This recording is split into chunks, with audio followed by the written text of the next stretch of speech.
legend of Sleepy Hollow. There once was a valley that was said to be the quietest place in the world. It was just off the eastern shore of the Hudson River. For as long as anyone could remember, it had been called Sleepy Hollow. The folks who lived in Sleepy Hollow were a strange lot.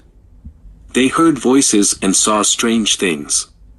It was known that Sleepy Hollow was haunted. The spirit that most often haunted the enchanted valley was a man riding on his horse. But the man did not have a head. People loved to talk about the ghost. He was a soldier, someone would start. They buried him in the churchyard, someone else would quickly say. The people of Sleepy Hollow called this spirit the Headless Horseman. One of those people was Ichabod Crane, a tall, sweet-tempered teacher. He taught in a plain schoolhouse that stood in a lonely spot at the foot of a green hill. Ichabod's students could not help but think that their teacher's arms and legs were just a bit too long for his body. "He looks like a scarecrow," they would whisper as they watched Ichabod walk to school on windy days, his clothes fluttering around him. Ichabod loved all scary things, so Sleepy Hollow was the perfect place for him. One of his favorite things to do was stretch out next to the river and read spooky stories.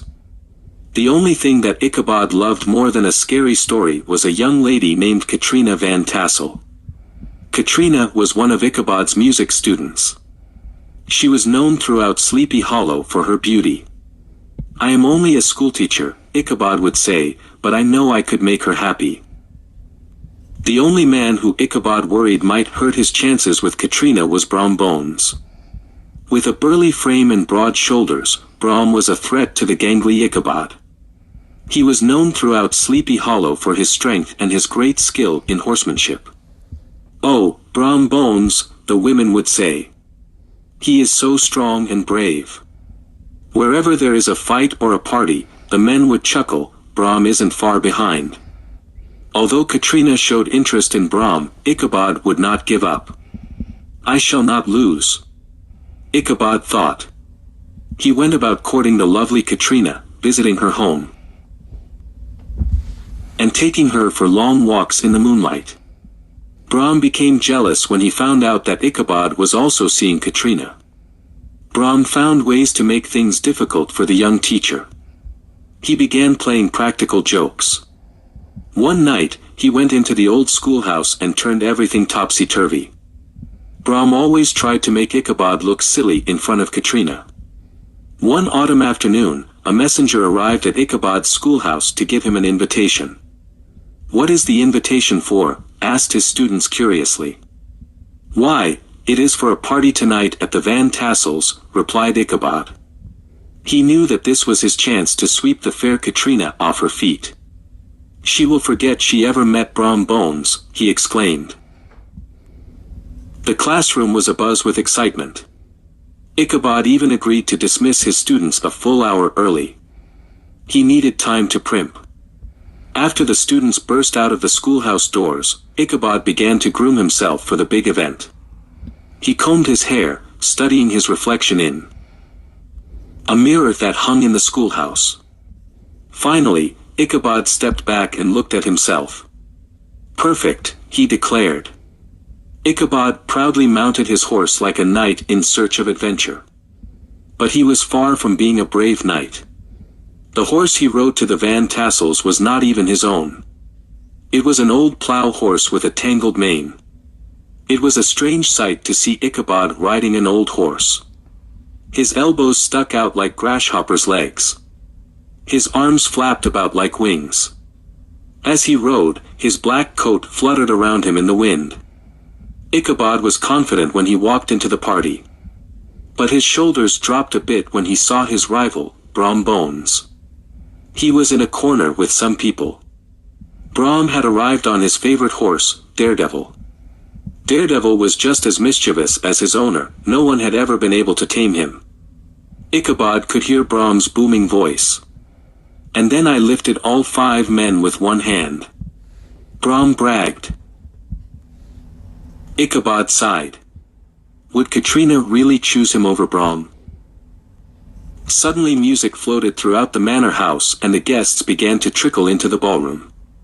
May I have the honor of this dance? Ichabod asked Katrina quickly. Soon they were whirling across the floor. Katrina smiled happily, but Brom was anything but happy. He stood in the corner, jealously watching Ichabod. Before Ichabod left the party, he joined a few people who were telling tales of the haunted land. Soon they were talking about the headless horseman. It seemed that he had been spotted several times lately. He has been seen at one of his favorite places, the bridge that leads to the church, someone said. It was almost midnight when Ichabod left. There was hardly a sound except for the chirp of the crickets. Even though Ichabod loved all things spooky, he began to feel nervous. His heart was beating loudly. He remembered all of the ghost stories he had heard at the party. I must be brave, said Ichabod, his voice trembling. Ichabod had never felt so lonely. He began to whistle to keep his spirits up. He thought he heard someone else whistling, but it was just the wind sweeping through the dry autumn branches.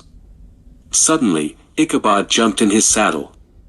Straight up ahead was something white hanging in the middle of a tree. A ghost, yelped Ichabod. But the nervous schoolteacher saw that it was not a ghost.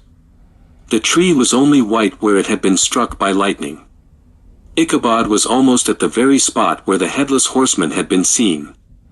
Soon he began to hear a thumping noise. Ichabod turned his head towards the noise. He saw a huge figure standing in the shadows. "W.H. Who are you?" shouted Ichabod. Ichabod turned his head to get a better look at his unwelcome guest. The figure was a large man riding a great black horse. Ichabod's teeth began to chatter. Then he saw that the man was headless. The headless horseman. Ichabod gasped. Faster, faster. Ichabod told his horse. When Ichabod looked behind him, he screamed in horror. The headless horseman was about to throw his head. Ichabod dodged, but it was too late. He fell off his horse. The headless horseman rode off into the night. The next morning, a search party found Ichabod's horse. And a little ways from his horse, they found his hat and a shattered pumpkin. Ichabod never came back to Sleepy Hollow. When the townspeople told the story, Brom Bones always had a smile on his face. Was it just Brom throwing a pumpkin, or did Ichabod really see the headless horseman? No one knows for sure. It has become one of the many mysteries of Sleepy Hollow.